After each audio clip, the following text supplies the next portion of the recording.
কি আমাকে তোমার আপন ভাবতে পারো নাই? আমরা দুজন কবে থেকে আলাদা হইলাম? আমি ওদিন বলতে চাইছিলাম তোমাকে, কিন্তু তোমার চোখের ওই খুশিটা দেখে আর বলা হয়নি।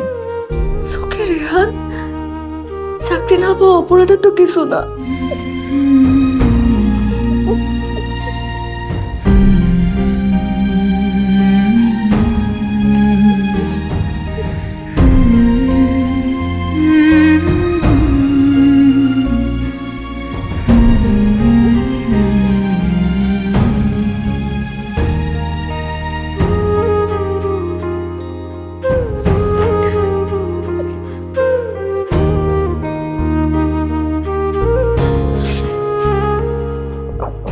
কি হয়েছে?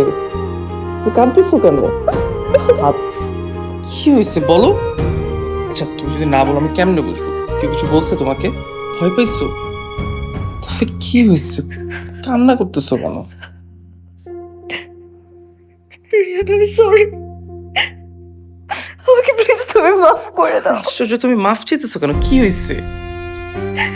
আমাকে বিয়ে করে তুমি আজকে রাস্তায় রাস্তায় মানে মানে বুঝো নাই?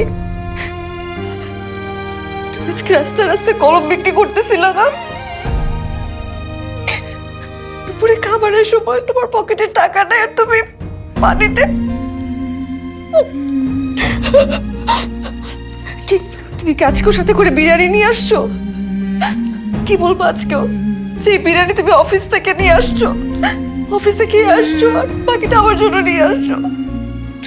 কবে থেকে এরকম হইলা রে? তুমি তো এরকম ছিলা না।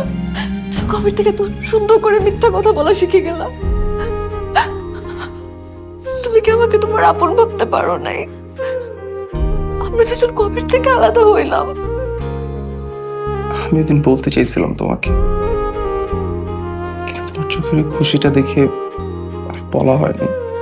সুখে রেহান, চাকরি না পাওয়া অপরাধের তো কিছু না। তুমি তো ট্রাই করতেছো, তাই না?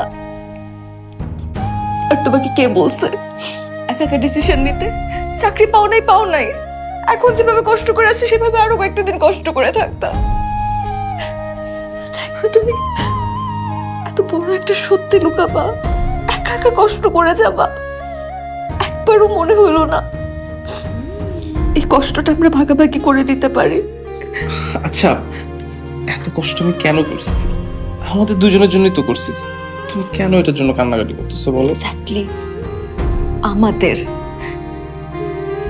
তুমি তো আমাদের রাখো না এই বিষয়টা, তুমি তোমার মতন করে করে ফেলছো।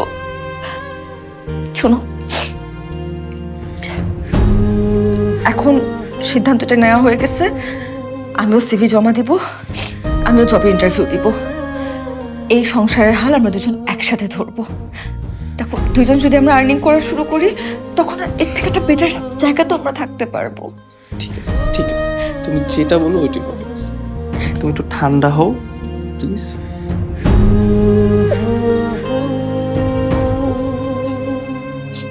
আমি